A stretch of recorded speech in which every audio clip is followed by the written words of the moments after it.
नमस्कार बच्चों। आज हम संदेह पाठ का वाचन करेंगे। कहानी का सारांश तथा उसके पात्रों से आप परिचित हो चुके हैं। अब आप पाठ को समझने का प्रयत्न करें। प्रस्तुत कहानी के लेखक जयशंकर प्रसाद जी हैं, इसलिए इसमें तत्सम शब्दों की बहुलता है। अतः ध्यान से भावों को समझने का प्रयत्न करेंगे। कहानी का सारांश बताते हुए मैंने आपको बताया था कि राम निहाल श्यामा के घर में रहता है और यहाँ पर राम निहाल से ही कहानी का आरंभ है कि राम निहाल अपना बिखरा हुआ सामान बांधने लगा। जंगले में धूप आकर उसके छोटे से शीशे पर तड़प रही थी। राम निहाल अपना सामान बांध रहा है और जंगला खिड़की से धूप आकर उसके शीशे पर पड़ रही है। अपना उज्जवल आलोक खंड वह छोटा सा दर्पण बुद्ध की सुंदर प्रतिमा को अर्पण कर रहा था, किंतु प्रतिमा ध्यान मग्न थी। उज्जवल, उज्जवल अर्थात चमकीला, आलोक खंड अर्थात प्रकाश का टुकड़ा। आप इन अर्थों को, शब्द के अर्थों को अपने किताब पर लिखते भी जाएंगे। और दर्पण होता है शीशा, प्रतिमा अर्थात मूर्ति।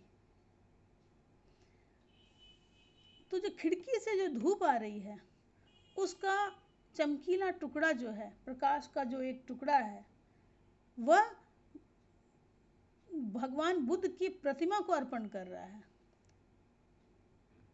प्रतिमा पर पड़ रहा है, किंतु प्रतिमा ध्यान मग्न थी। उसकी आंखें धूप से चुंधियाती न थी। वो मूर्ति है।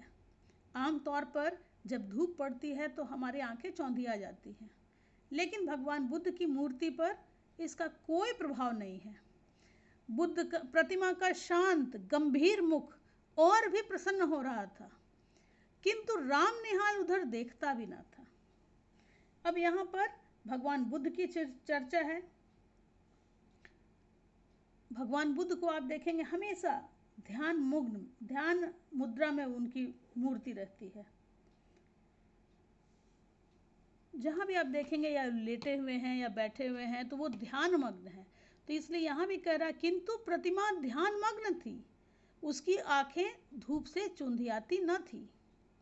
प्रतिमा का शांत गंभीर मुख और भी प्रसन्न हो रहा था, लेकिन राम निहाल उधर देखता भी न था। उसके हाथों में एक कागजों का बंडल, जिसे संदूक में रखने के पहले वह खोलना चाहता था। आप ध्यान दें कि उसके हाथों में क्या था, एक कागजों का बंडल था जिसको वह संदूक बक्से में रखना चाहता था, लेकिन उसके पहले वो सोचता था उसे खोले। वह पढ़ने की इच्छा थी, फिर भी ना जाने क्यों हिचक रहा था और अपने को मना कर रहा था, जैसे कोई भयानक वस्तु से बचने के लिए कोई बालक को रोकता हो। उसके हाथ में जो कागजों का बंडल है वो उसे खोलना चाहता है, वो अपने को मना रहा है, लेकिन फिर भी उसे एक हिचक होती है कि वो उसे खोलकर पढ़े या ना पढ़े। बंडल तो रख दिया, पर दूसरा बड़ा लिफाफा खोल ही डाला। एक चित्र उसके हाथों में था और आंखों में आंसू थे। बंडल वो रख देता है, जो कागजों का बंडल था, जो वास्तव में पत्र है मनोरमा के द्वारा लिखित, वो उसे रख देता है, लेकिन दूसरा लिफाफा खोल देता है। अब उस लिफाफे में एक चित्र था और वो चित्र उसकी आंखों में था और आंखों में उसके आंसू थी। अब कमरे में दो प्रतिमाएं थी। दो प्रतिमाएं क्यों कहा गया है, किसे कहा गया है? एक तो भगवान बुद्ध की और दूसरी राम निहाल की। अब राम निहाल को यहाँ पर प्रतिमा क्यों कहा गया? प्रतिमा ने मूर्ति क्यों कहा गया? भगवान बुद्ध अपनी विराग महिमा में निमग्न थे और राम निहाल अपने विचारों में खोया हुआ पर्वत के समान अचल खड़ा था, इसलिए वह भी एक प्रतिमा ही प्रतीत हो रहा है, एक मूर्ति की तरह वो खड़ा है, इसलिए वह भी मूर्ति ही की तरह वो लग रहा है। इसलिए यहाँ पर कहा गया है कि कमरे में अब 2 प्रतिमाएं थी। बुद्ध देव अपनी विराग महिमा में निमग्न। विराग महिमा, विराग महिमा क्या है? हम देखेंगे कि विराग, राग जो संसार से, प्रेम, राग मतलब प्रेम, विराग मतलब संसार से विमुक्त, संसार से अलग। भगवान बुद्ध की अधिकांश प्रतिमाओं में एक ही रूप मिलता है। ध्यान मुद्रा में बैठे हुए हैं, आंखें बंद किए हुए, संसार के सारे बंधनों से मुक्त, तो वो विराग की महिमा में है। आप ये जानते हैं कि बुद्ध देव ने सारे रिश्तों को तोड़कर वह तपस्या के लिए चले जाते हैं। यहाँ पर उसी की चर्चा है कि बुद्ध अपनी विराग महिमा, सारे मोह माया को त्याग उन्होंने दिया है। और राम निहाल राग शैल सा अचल। अब राग शैल क्या है? राग शैल माने अनुराग की मूर्ति। राग, अनुराग, प्रेम, और शैल मतलब पहाड़ के लिए हम बोलते हैं, पर्वत के लिए। तो जैसे एक प्रकार से एक पहाड़ अपने ही स्थान पर अचल अटल विराजमान रहता है, उसी प्रकार राम निहाल अपनी भावनाओं में ही जकड़ा हुआ अचल खड़ा है। दोनों में अंतर है, राम निहाल और भगवान बुद्ध में। दोनों प्रतिमा मूर्ति के समान ही दिख रहे हैं। बुद्ध देव की तो मूर्ति है ही, राम निहाल भी जो है वह मूर्तिवत ही खड़ा है, अपने विचारों में मग्न है। लेकिन भगवान बुद्ध विराग महिमा में निमग्न है, डूबे हुए हैं, और राम निहाल जो है वो राग महिमा में है। वह संसार से उसको मोह माया है। राम निहाल राग शैल सा अचल, जिसमें से हृदय का द्रव आंसुओं की निर्झरनी बनकर धीरे धीरे बह रहा था।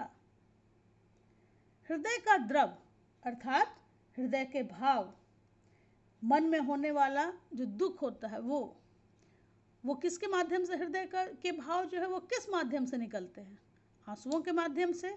इसलिए कह रहा है कि जिसमें से हृदय का द्रव आंसुओं की निर्झरनी, निर्झरनी मतलब झरना, बनकर धीरे धीरे बह रहा है। अर्थात राम निहाल राग शैल सा अचल है ना। जैसे एक पहाड़ अपने ही स्थान पर अचल अटल विराजमान है, उसी प्रकार राम निहाल अपने ही भावनाओं में जकड़ा हुआ अचल खड़ा है। लेकिन उसके हृदय का दुख जो है, हृदय का भाव जो है, वो आंसुओं के माध्यम से झरना बनकर उसकी आंखों से निकल रहा है। निर्झरनी क्यों कहा गया यहाँ? निर्झरनी मतलब झरना, क्योंकि निर्झरनी का जल जो है, झरना का जल कभी सूखता नहीं है, उससे अनवरत लगातार जल प्रवाह होता ही रहता है। इतना आप समझ गए?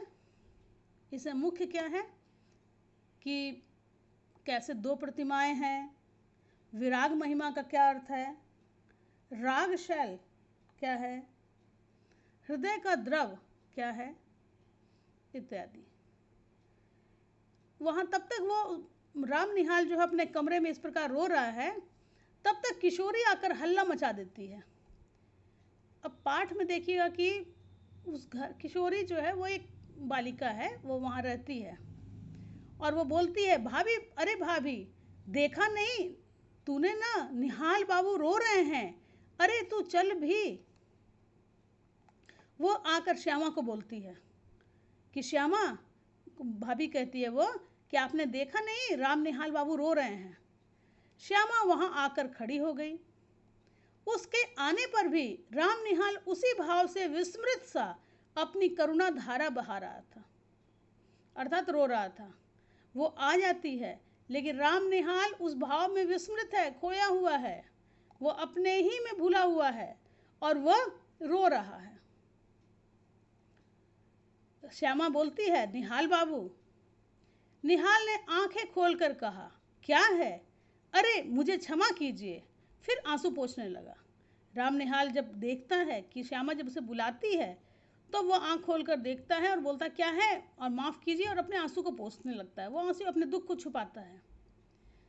क्या बात है, कुछ सुनो भी तो। तुम न क्यों जाने के समय ऐसे दुखी हो रहे हो? क्या हम लोगों से कोई अपराध हुआ है, कुछ अपराध हुआ है? ये कौन कहता है? श्यामा। श्यामा जो एक समझदार विधवा है और जिसके यहाँ रामनिहाल एक किराएदार है। तुमसे अपराध होगा? यह क्या कह रही हो?